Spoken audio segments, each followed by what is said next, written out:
Le véhicule électrique commence à avoir du plomb dans l'aile et sérieusement. Ah, il y a un temps, si vous n'aimiez pas le véhicule électrique, vous n'étiez qu'un affreux ringard, un imbécile. Et puis, si vous n'aviez pas acheté des actions Tesla, mon Dieu, c'est que vous ne compreniez rien à la modernité, compreniez rien à la bourse cette fois-ci. C'était différent, comme à chaque fois. Parce que depuis, il faut voir que Tesla a quand même perdu 240 milliards en bourse, rien qu'au mois de janvier, 240 milliards. Et les constructeurs de véhicules électriques commencent à faire faillite. Et on va voir la faillite qui vient d'avoir lieu d'un constructeur électrique emblématique. Bonjour et bienvenue dans cette nouvelle vidéo de DME en direct. Comme toujours, si vous n'êtes pas abonné, je vous suggère de le faire et de cliquer sur la cloche pour être prévenu lorsque je sors une nouvelle vidéo. Et je vous rappelle la promotion qu'il y a actuellement sur la boutique DME. Donc dans la description de cette vidéo, vous allez avoir les produits que je porte, comme ce sweat ou ce mug dont je me sers. Et en cliquant dessus, vous avez la même chose sur dromaeconomy.com, onglet boutique. En cliquant dessus, vous arrivez sur la boutique DME. Et là, si vous achetez deux produits, je vous offre la livraison. Deux produits achetés jusqu'au 7 février. La livraison est offerte. 7 février 2024 pour ceux qui regardent cette vidéo avec un peu de retard. Mais on va pouvoir voir en fait cet article. Alors je remercie Mams TV, c'est une chaîne YouTube que vous pouvez aller regarder. Mams TV, je les remercie. Même chose, le lien est dans la description de la vidéo. Et c'est une abonnée fidèle, c'est pour ça que j'en parle.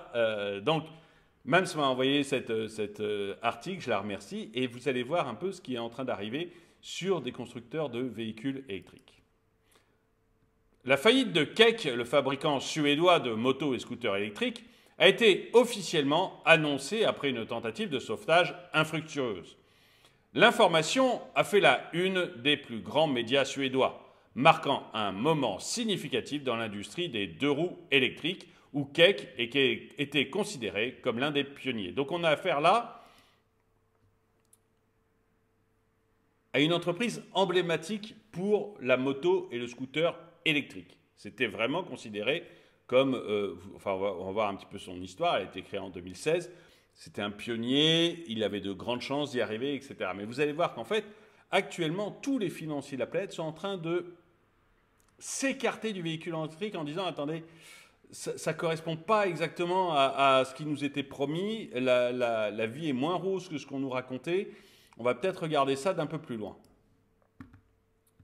Fondé en 2016 par Stefan Itterborn, Keck avait suscité l'enthousiasme sur la sortie de son premier modèle en 2018, la Calque. Keck fait la Calque. Bon. Malgré des designs parfois clivants, l'entreprise suédoise s'était positionnée en tant que leader sur un marché en plein essor.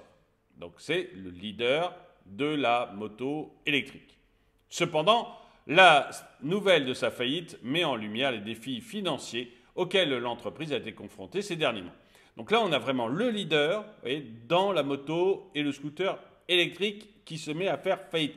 C'est vous dire si c'est tendu. Je rappelle Carlos Tavares, le patron de Peugeot, de Fiat, de Citroën, qui nous avait dit ça va être un bain de sang. Il nous a dit ça va être un bain de sang. Vous avez actuellement le patron de Porsche qui dit oh, il faut absolument que l'Europe se calme sur l'électrique parce que les clients ne sont plus là. Il ne faut pas espérer qu'on atteigne les chiffres qui étaient prévus. Et il dit qu'à son avis, 2035 pour n'avoir que des voitures électriques, c'est de la folie et qu'on n'y arrivera pas. Et d'ailleurs, il pense que le politique va revenir sur son engagement, ne serait-ce que parce que tous les constructeurs sont en train de faire de grosses pressions pour ça, parce qu'on n'en vend pas autant qu'on pouvait, enfin qu'on voulait. Dans une interview accordée aux médias Dagen Industrie le 1er février, Stefan Itterborn a révélé que Keck n'avait pas réussi à sécuriser les fonds nécessaires pour assurer la continuité de l'entreprise.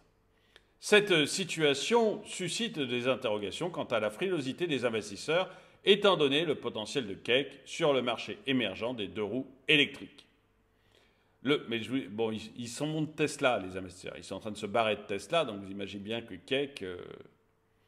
Le fondateur de Cake a également souligné la complexité de la structure de l'entreprise sur le plan financier, avec 6 types d'actions différentes attribuant des droits variables aux actionnaires. Cette complexité aurait apparemment entravé les efforts pour attirer de nouveaux investisseurs. Mais ça, mon gars, tu peux t'en prendre qu'à toi-même. Hein. C'est toi qui as décidé de faire un truc complexe. Hein. Sinon, tu sors une entreprise avec des actions normales et puis c'est réglé. Hein. Malgré les difficultés, Cake était en train de lever des fonds dans l'espoir de surmonter ses problèmes financiers. Selon le média Breakit, le PDG aurait obtenu la moitié des 80 millions d'euros nécessaires lors d'une levée de fonds en cours. Cependant, plusieurs investisseurs auraient récemment quitté le projet, compromettant les efforts de sauvetage. Et oui, maintenant que ça commence à sentir un peu mauvais la voiture électrique, vous allez voir, les ventes s'effondrent. Hein. C'est-à-dire qu'en janvier, par exemple, alors ça continue à progresser, mais la part de la voiture électrique dans les ventes globales de voitures d'une manière générale est en baisse en janvier par rapport à décembre. En Allemagne, on n'en vend plus. L'Allemagne a arrêté les subventions, on n'en vend plus.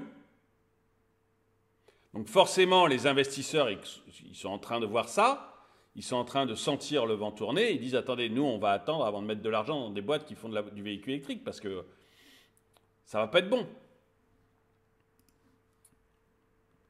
À l'heure actuelle, Cake emploie environ 140 personnes dans diverses villes, telles que Stockholm, Los Angeles, New York, Milan ou Paris. Ces rapports indiquent que certains employés n'auraient pas été payés la semaine précédente. Parce que vous savez que, notamment aux États-Unis, on paye toutes les semaines, ou tous les 15 jours. Mais c'est plutôt en Europe et en France qu'on paye tous les mois. Soulignant les conséquences financières de la situation de l'entreprise. Malgré cette période difficile, Stefan Itterborn reste déterminé à trouver une solution pour sauver Cake, même en cas de faillite. Il a exprimé sa volonté de poursuivre les démarches nécessaires pour assurer la survie de l'entreprise, laissant entendre que tout n'est peut-être pas complètement terminé. L'avenir de Cake demeure incertain, mais son fondateur reste optimiste quant à la possibilité de trouver une issue positive à cette situation difficile. Et j'aimerais bien savoir ce que vous en pensez. Est-ce que vous croyez, vous aussi, qu'ils vont réussir à s'en sortir? Alors Cake, le cas de Cake, vous ne le connaissez peut-être pas, mais est-ce que vous pensez qu'en fait, la voiture électrique, le véhicule électrique de manière générale, a vraiment l'avenir prometteur qu'on lui avait donné et que en fait, c'est juste un petit trou d'air sur peut-être quelques mois ou même 2024 entier? Ou est-ce que vous pensez, comme moi, que ça va devenir de plus en plus compliqué, qu'on va voir les sources de financement des particuliers, donc des investisseurs, se tarir petit à petit, diminuer un petit peu et tous les constructeurs revenir progressivement à la voiture à moteur thermique? On voit ça, Peugeot par exemple et Citroën, le berlingot en Angleterre va redevenir thermique, il était électrique, on va le rendre thermique parce qu'on n'arrive pas à le vendre en électrique. On voit que Porsche demande à décaler les dates, il dit 2035, c'est pas réaliste, il faut arrêter. Pourtant Porsche était à fond sur le véhicule électrique, il voulait mettre tous ses voitures sauf la Porsche 911, il voulait mettre toutes les autres voitures en électrique. Et là, il dit, attends, il faut se calmer, on ne va pas y arriver. Vous avez Audi qui lève le pied, vous avez Volkswagen qui lève le pied, vous avez BMW qui a un peu les fesses entre deux chaises en ce moment. Vous avez, aux États-Unis, vous avez Ford, vous avez MG qui diminue énormément les investissements.